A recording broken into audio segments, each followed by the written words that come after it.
Good morning, good afternoon, good evening, Notre Dame fans. Whether you're watching live, watching back, listen to this as a podcast, who knows what time of the day it is for you. So just thank you for making us a part of your day on your screen or in your ears through podcast. Is Mike Singer and Kyle Kelly, recruiting writers over at Blue and Gold. And it is quite the busy time to have our jobs right now. It is very go, go, go, go, go.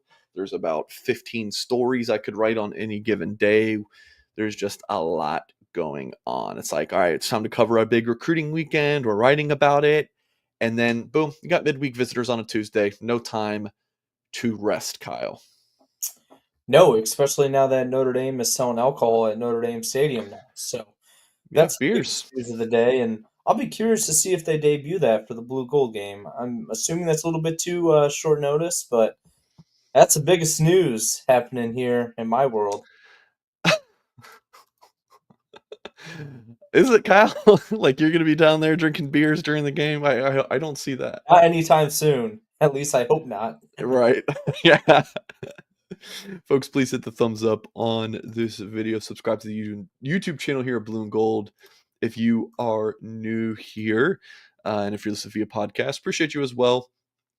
You know, we upload these as podcasts. I've been saying this for years. This is more of a YouTube show, but we're going to upload it as a podcast if it if you guys are not able to watch the shows. But again, it definitely is.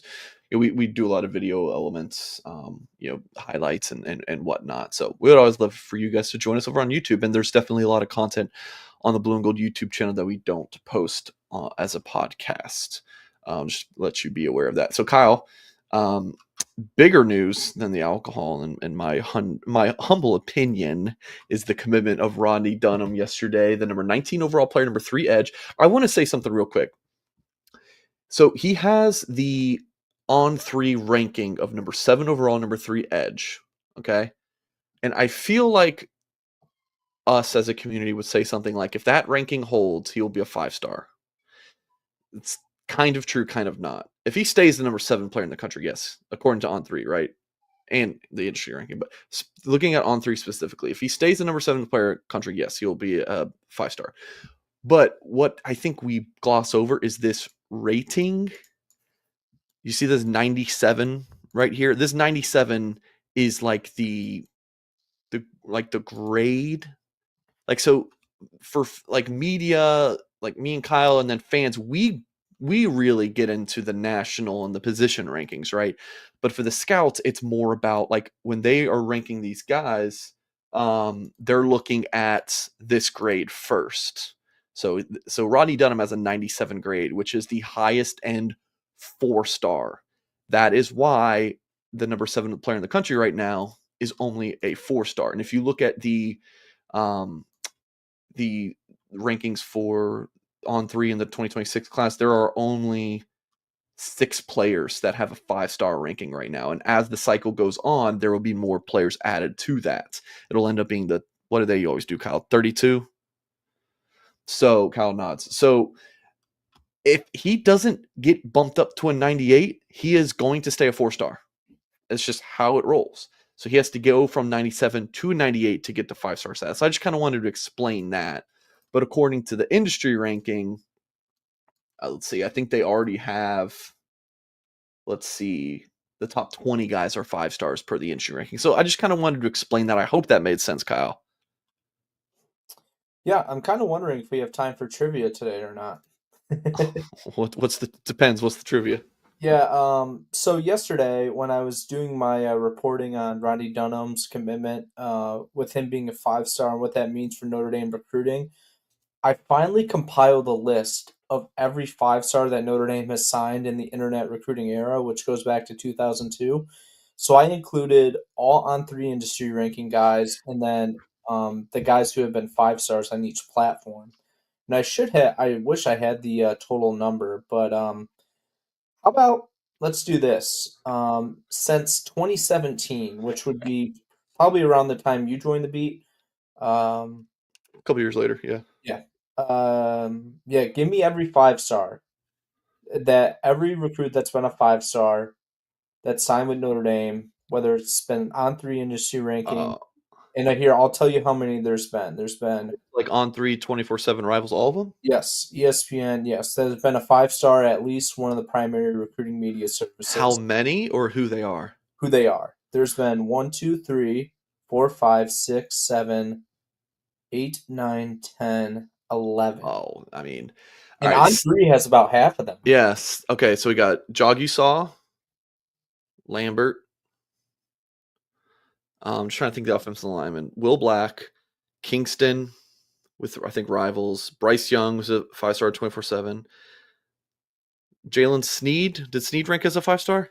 Yep, on three. Did I say Lorenzo Styles? No, and he was not a 5-star. He ended up getting bumped down. Someone Yes. reclassed, so he just missed out. Um, does Rodney count? No. And this is since 2017.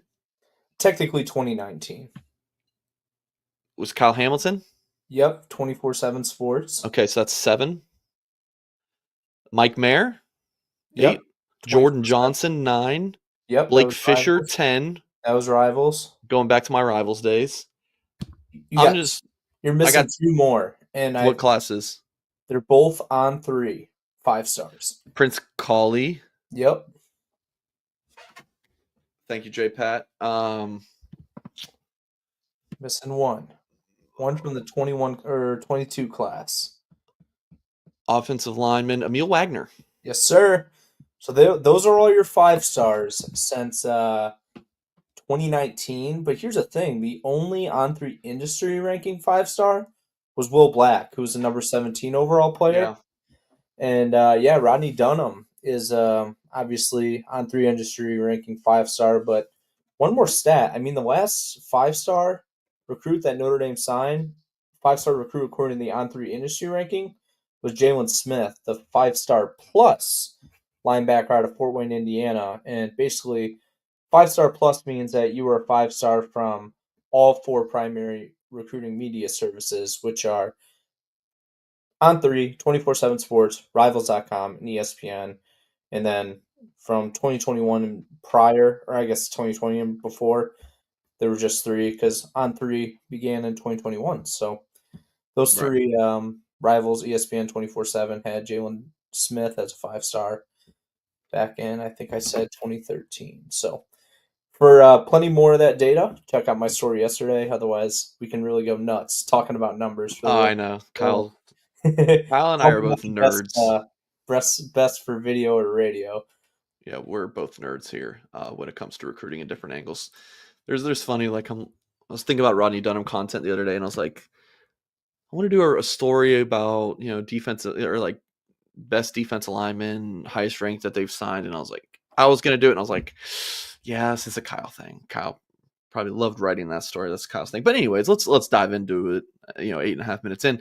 So Rodney Dunham coats Notre Dame, and I talked to Steve Wiltfong, who I hope does not mind sharing this because he interviewed Dunham the day or two before he announced the commitment or something, and he was like, Mike, how are we not all over this months ago? He said when he interviewed him, Dunham was like, it was pretty obvious that it was going to be Notre Dame the entire time as a recruitment. Like that's kind of what Steve read from talking to Dunham. He's like, this kid was never not going to Notre Dame.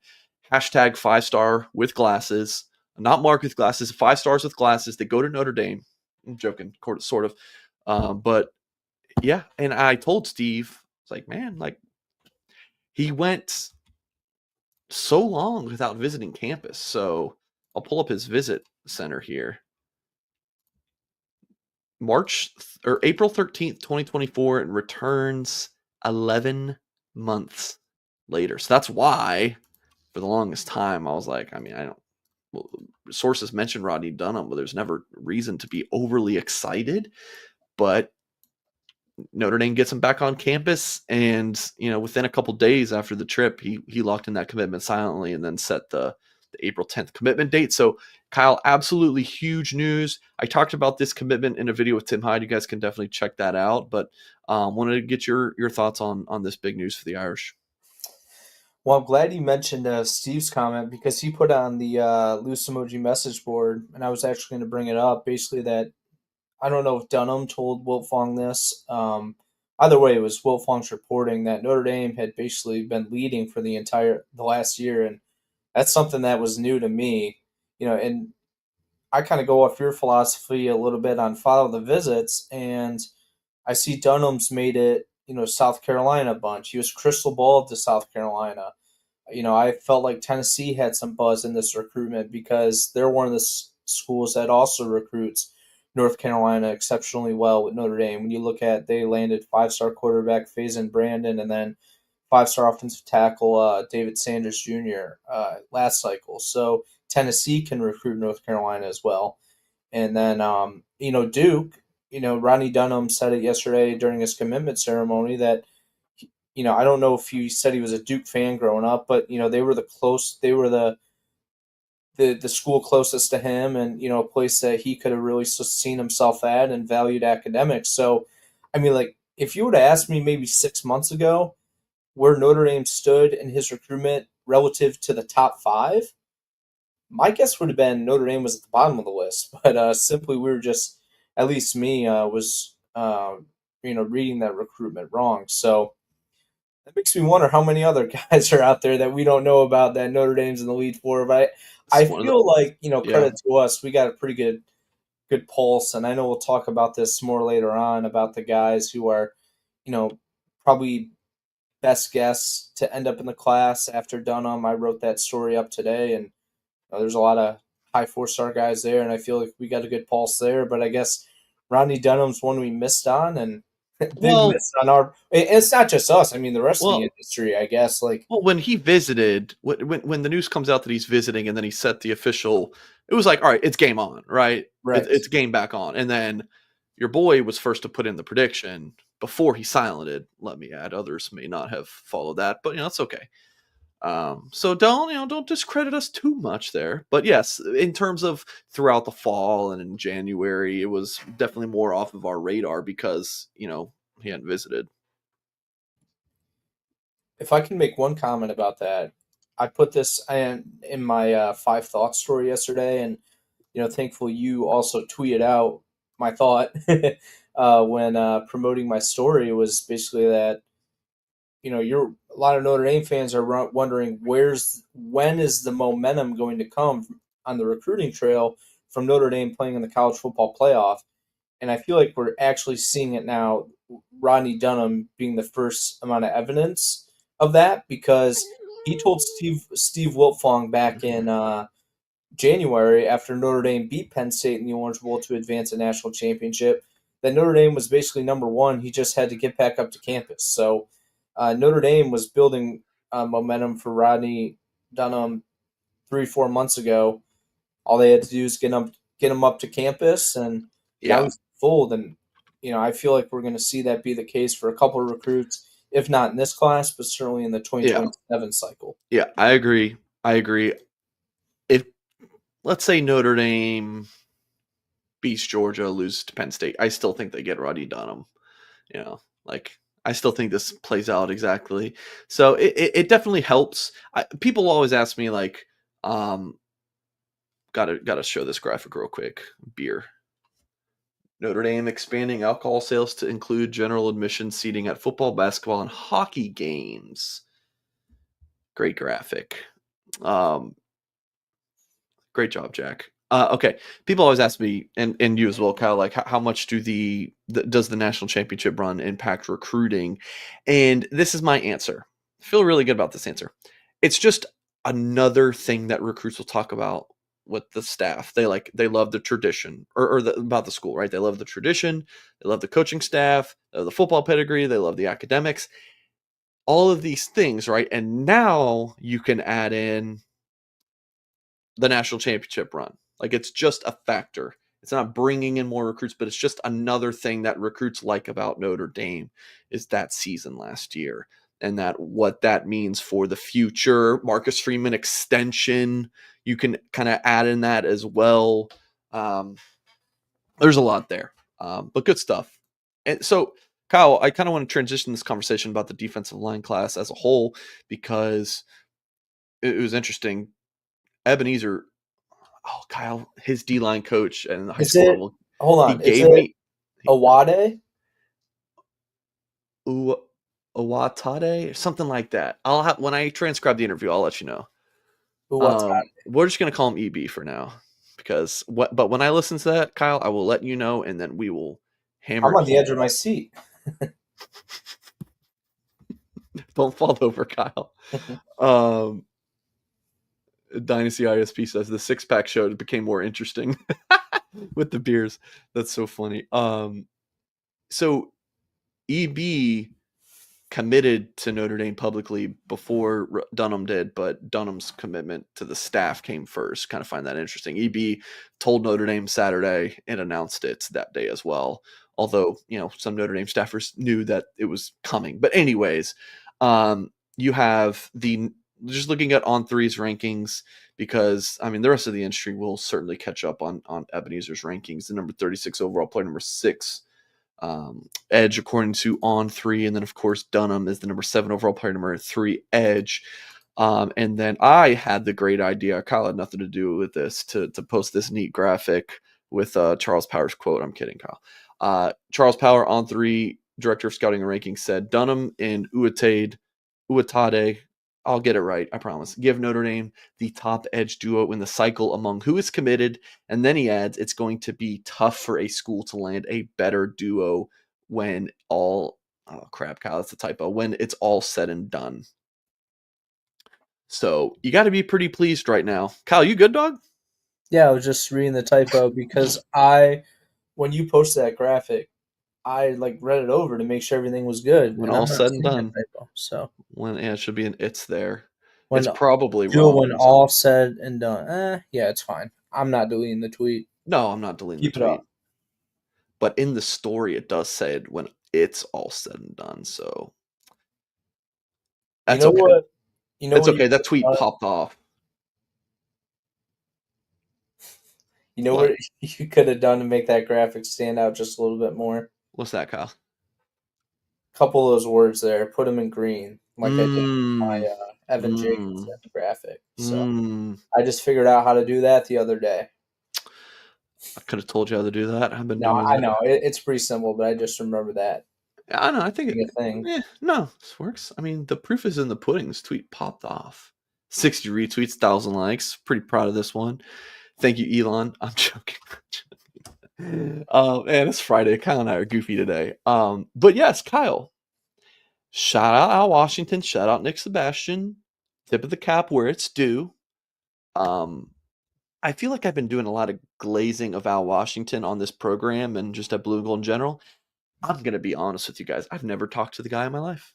I don't know him, but I gotta give credit where credit is due. The guy's killing it in this recruiting class. There's just no way around it. You got 2 5-star caliber guys. One's ranked as a 5-star according to the industry ranking, and EB is very close to being a 5-star, according to at least one of the rankings websites. And they have D linemen visiting every single week, big time guys, Kyle. And let me say this real quick. I think this is more of the YouTube comment, like not the live comments. This is like we posted a video or the show's over and people comment, and the Facebook crowd and some of the Twitter crowd. I don't care about these verbal commitments. Wake me up when they sign. Look, I get it. If you feel like that's fine, but why? Like, you guys verbalize this in tweets that the kids are tagged in. Just stop doing that crap. Just text that to your friends. Text your dad, text your brother. You can yell at them there. Write it down. Just get a piece of paper and write that down. We don't need to see that on social media. It does no good. You're downplaying the commitments. Notre Dame landing a 5-star commitment. What more do you want? They can't sign right now, so they're going to commit. Do some of them decommit? Yeah, but guess what? Most of them do stick. It's a very high percentage. So you guys just gotta calm your jets a little bit. Now, I know I'm preaching to the choir for most of this, and it's only a select few of you, but just stop yelling at clouds. All right, Kyle, your thoughts on Al Washington? I think his success has been magnified lately. One, because Notre Dame hasn't had any commitment since January, and Notre Dame fans have been kind of chomping at the bit for them to have some of this momentum on the recruiting trail. But if you really want to look back at it, Al Washington has been a pretty darn good recruiter for Notre Dame since he's arrived on campus. I'll tell you this right now, he's one of the primary reasons that Kingston Viliamu-Asa is at Notre Dame. That was a big oversight, I think, by the whole Notre Dame beat collectively. Like Washington was the primary recruiter for William Mwasa, and I know KVA cited his faith and God is one of the big reasons he chose Notre Dame. But I'll tell you this right now, KVA was not going to have as much interest in Notre Dame if it wasn't for Al Washington. That relationship goes back to when Washington was a defensive line coach at Ohio State. So that's one of his biggest recruiting wins. Then you look in the 25 cycle, one that we don't talk about enough, and we've talked about how we don't talk about it enough, and we still need to talk about it more. And that's Christopher Burgess from Chicago, who ended up finishing in the 25 cycle as a top 100 defensive line recruit, a fringe 5-star guy, went to San Antonio for the All American Bowl and lit it up. Notre Dame really pulled off a major recruiting victory there back in January of 2024. And even more impressively was the fact that Burgess stayed committed from January and then the next 11 months to sign with Notre Dame. I know we had talked about when Burgess committed to Notre Dame, we were like kind of dreading covering that recruitment because we're like, here we go. Kyle, we Like, thought that that was going to be like a Deuce Knight, Peyton Bowen, hold on to your ass kind of thing. But not only was it not that, it was more like like a CJ Carr or a Steve Angeli or a Drew Pine, like leader, face of the class. Cam Williams. Do you remember? Yeah, Kane Williams. Do you remember when Jadon Blair visited? Do you remember like Yeah, the Burgess was media there. was stalking, Jadon Blair outside the Morris Hotel, and yeah, who was walking in with him? Chris Burgess. Yeah, so he was a big get for Notre Dame last class, and then in the 2024 cycle, I mean, yeah, Bryce Young was a legacy. You still had to get that done. Everyone sees his development. He's looking like a 3-year player at Notre Dame, eventual first round draft pick.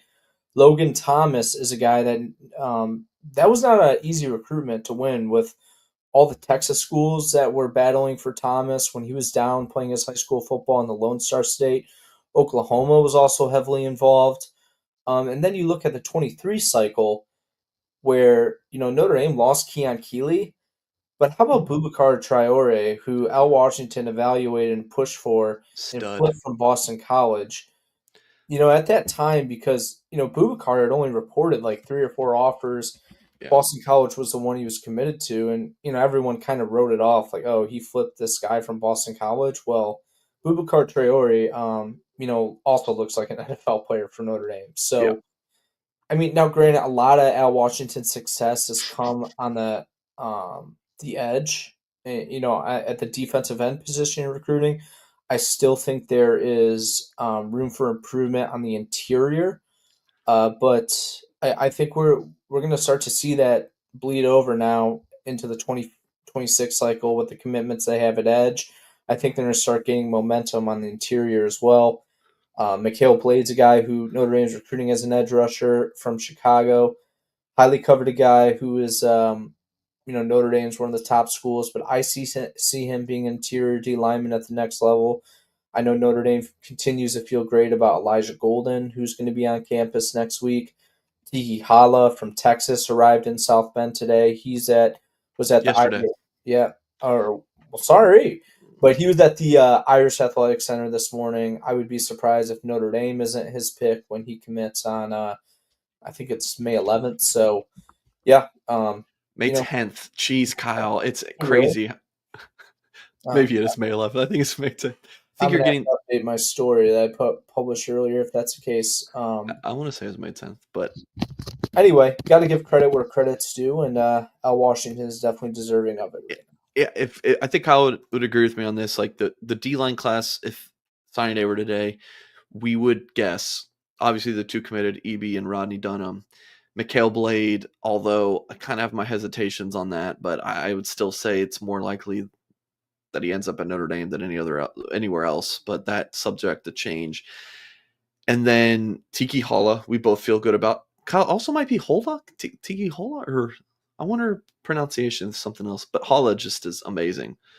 And then, you know, I think your guess is as good as mine, folks, whether it's for that fifth spot. There could be six in the class, but I think five is just a safer number to say right now. Whether it's like a Noah Clark, they go like with a huge interior defensive lineman who's definitely nose tackle at the next level, or do you get like a Dre Quinn or Xavier from Haynes, who's more of a defensive end, or is it an Elijah Golden or a Kari Wilder, three tech kind of guy? So Notre Dame really can't go wrong here with what is coming up on the defensive line. So definitely exciting times for that. Let's talk about Rhoback, and I'm rocking Rhoback right now. If you want to look as swagged out as Mike Singer, go to Rhoback.com. Oh, just just coughed up lunch. Excuse me. Oh, that was brutal. Sorry about that, guys. Best fit, best feel. You'll feel a lot better wearing your Rhoback than I do when I'm coughing up lunch.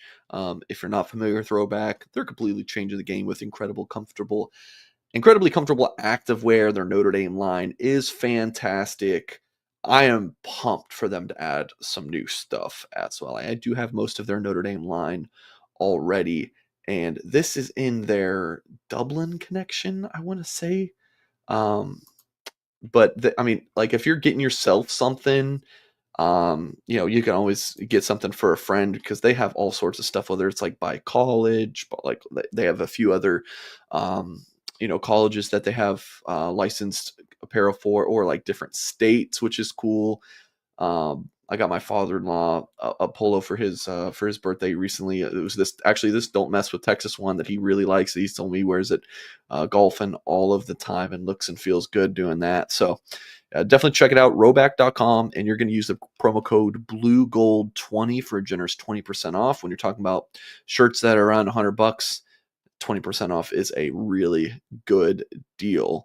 So that's RHOBACK.com.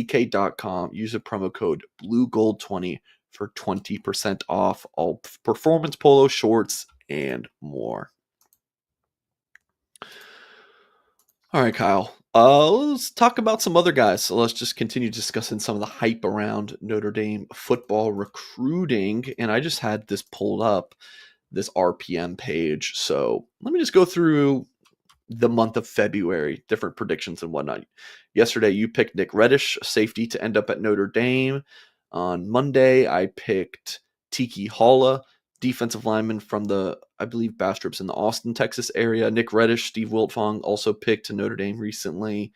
Wiltfong predicted speedster wide receiver Bubba Frazier to Notre Dame. He runs a 4.43 laser time, 40-yard dash, blazing.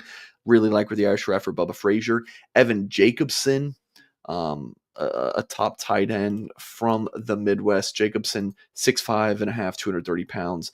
Nation's number 12 tight end according to the On3 industry ranking. Wiltfong logged a pick there. I think that's a good pick. I know you like that as well, Kyle. And then last Friday after our show, I logged a few new predictions. Braden Robinson, 4-star wide receiver, 4-star linebacker Kobe Clapper, 4-star running back Javion Osborne, and 3-star Tank King got bumped to a 3-star. 3-star linebacker Tank King, all picking these guys to Notre Dame. Wiltfong also picked Osborne to Notre Dame. Looks like a couple other insiders did as well. You were first on the Osborne prediction train. So, Kyle, you excited about all this? I think we see all those guys trending to Notre Dame, and there's even a couple more. So I'll tease my story that I wrote this morning on Blue and Gold about, we kind of put our heads together and talked about the next 6 guys we see commit to Notre Dame, and there's a couple more on that list that you didn't even mention. So, but if I had to choose guys in terms of the near future, I'm really keeping an eye on Javion Osborne with him being on campus this weekend. I know he's going to be at Michigan the following weekend as well, but it would not surprise me if he popped this weekend. I think Notre Dame's kind of showed him everything he's need to see. Um, I think it's just a matter of him seeing it again, making sure he feels comfortable on campus. He's already been to Michigan like 3 or 4 times. I'm not sure. how much of a needle mover his next trip to Ann Arbor is going to be, unless they, freshen up his NIL package. But I think he feels pretty comfortable about where Notre Dame stands in that category too. So that's the one that I'm keeping the closest eye on this weekend. I would also feel the same way about Tiki Hola or Hala. Get that clarified this weekend as well, in terms of the pronunciation. But he's going to be on campus, and if it wasn't for him having a May 10th commitment date, I would think that he could possibly pop before then as well. But I'm thinking even if he makes a private decision, this weekend or in the near future, he'll probably wait to announce it on May 10th. But yeah, those are the two guys that I probably feel best about in terms of the near future. But if there's one thing I've learned on my during my time in the Notre Dame recruiting beat, we are always, without a doubt, due for a surprise on Blue Gold Game weekend in terms of a commitment. Last year, ironically, I don't know if we got one. We didn't get one in the high school sophomore class where we have in the past. But yeah, in years prior, there's always been someone to come out of the weekend committed that we didn't really have on our radar. So I'll be curious to see if that happens this year as well. Yeah. The only constant in recruiting is change. So keep that in mind. Some of these commitment dates are like next month, June, July. Things can change. It's like if I know where I'm going and I've got like an August commitment date, you can push that thing up. But we'll see. So yeah, Kyle, agree with you. And I'm glad you didn't mention one of the names that was in that story that I know we both feel good about. We'll leave that to the blueandgold.com subscribers. So definitely good stuff for Notre Dame around the corner. Oh man, but they went 2 months, Kyle, without a commitment in February and March. Like, who cares? It's Do you know who else fine. did? Relax. I'm pretty sure Georgia did. I think Ohio State did. In terms of not getting Oregon, commitments, then I'm not certain, but those are some of the schools that had like the same number of commits or even less than Notre Dame at this point in the cycle. And guess what? Those three schools finished within the top five every year. it's not about when they commit, it's about who commits, ladies and gentlemen. Let's talk about some visitors this week, some guys who are already on campus and some guys who will be on campus. Got 5. It's a big weekend in South Bend. Some of them we've already talked about with your Javion Osborns, your Tiki Hala, like some of these guys. So in terms of young men who we have not discussed yet, Jonas Walton. Jonas Walton? Jonas sounds more phonetically correct. Jonas Walton from Carrollton, Georgia Central High School, number 10 running back, of course, the On3 industry ranking. I wrote an article on him that you can find at blueandgold.com titled 4-star running back Jonas Walton's spring visit confirms Notre Dame's top contender. Very proud of that headline. I definitely think that Notre Dame is, like a top 2 or 3 school for him. But he pretty much admitted to me that, when Dylan McCullough left, it kind of like, for the lack of a better term, put Notre Dame on pause until he got back up to South Bend and met with Jaywan Sider, the new running backs coach. And he said that Notre Dame is back where they were before McCullough left on his list. So, read into that what you will. But definitely think that the trip went well. Jaywan Sider was recruiting him at Penn State, which is interesting. But Walton didn't have a ton of interest in Penn State. Don't think he ever visited the Nittany Lions, but did seem to connect well with Jaywan Sider, talking to him about, or they discussed the development of some guys that Sider had at Penn State, like Nicholas Singleton and Katron Allen, and how he developed those guys to be 2 of the best running backs in college football while they were on the same team. And of course, still are. Brian Williams from Lake Mary High School in the greater Orlando area. This is, of course, the wide receiver of Notre Dame quarterback commit Noah Grubbs. Wrote this article before the show. You can find it at blueandgold.com. Trip went really well. Just a good first visit to South Bend for Mr. Williams, who is a 6'4", 185-pounder, a 3-star guy who seems to be stock up this spring with his recruitment really erupting. Had a really strong performance at an Under Armour camp in Orlando a couple months ago. So Brian Williams wanted to watch, had a good trip to Notre Dame, really liked Mike Brown, but it was kind of like a, hey, it's good to meet you visit with, he's nowhere close to making a decision. He will look to get to Notre Dame this summer. Auburn, Florida State, some of the contenders for Brian Williams. Noah Clark, 6'4", 320 pounds, from Durham, North Carolina, another North Carolina guy. I'm told, Kyle, that he's even bigger than 320 pounds. This is a nose tackle all of the way. 4-star, according to the On3 Industry ranking. Noah Clark is visiting this weekend, while Williams and Walton, again, were on campus midweek. So Noah Clark, Notre Dame battling some of those regional schools for him. DeStephen Walker from Raymore, Missouri, is one of the, I'd say, kind of forgotten guys in the running back discussion. We discussed Brian Bonner and Javian Osborne and Jonas Walton a lot more than Walker. I think in large part because he has not been to Notre Dame, since the FSU game? Yeah. And that was his first visit. So just someone who hasn't been to campus a lot, but he is expected at Notre Dame this weekend. And then a Michigan State commitment, Khalil Terry, from Tustin, California. This is a 2027 prospect, a 4-star safety, according to the On3 Industry ranking. Going to be on campus this weekend, among others. So, Kyle, do you want to add anything on these guys? No, not a whole lot. Terry's recruitment's pretty interesting because he did make a early declaration to the Spartans, but he's been to a ton of schools this spring. SEC schools, I think. I think he was at Ohio State as well. So that's gonna be interesting recruitment to see where Notre Dame stands coming out of that one. But some of the others, I'm curious to see where Notre Dame uh, lands in the mix for guys like DeStephen Walker. And, the Jonas Walton recruitment's fascinating for me because that's a guy that I've just had a hard time seeing him leave the South with the schools that he's interested in. Tennessee and Alabama have been in the mix for a while.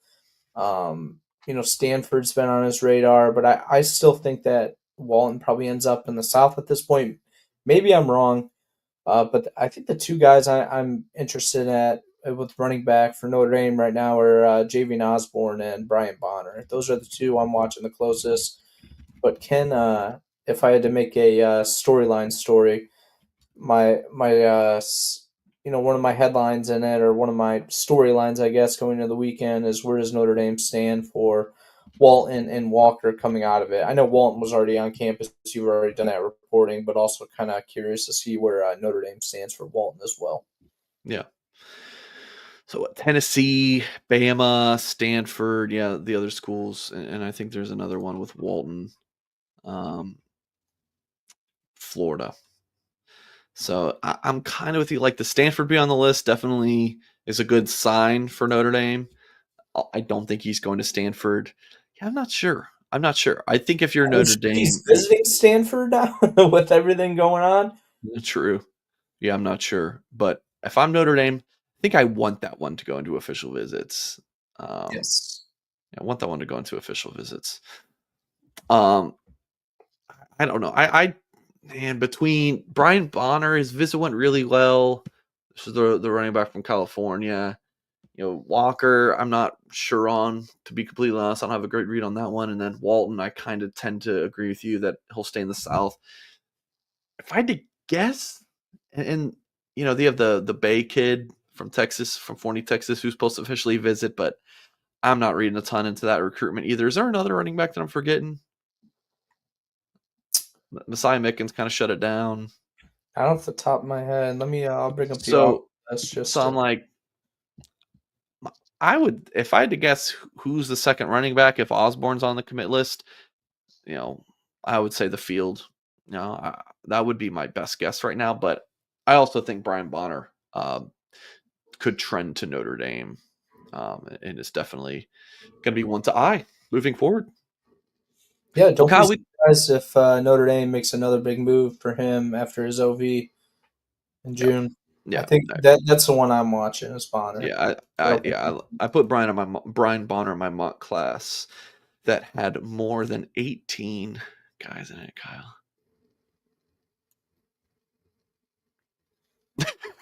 Just teasing you. All right. We discussed all of our topics in 40 minutes. I call that. See, we could get on here for an hour and a half, 2 hours and just ramble, but it's about efficiency over here and enjoying the rest of our Fridays. So we're going to end the show there after an efficient 40-minute show. If you're just joining us, hit that rewind, watch from the beginning. We goofed around. We talked some recruiting news. We gave our thoughts on some things. So definitely check that out if you are just joining us live. And if you have not done so, folks, please hit that thumbs up button on this video. Subscribe to the channel, of course, if you are new here. For Kyle Kelly, I'm Mike Singer. Appreciate you all, and we'll catch you next time.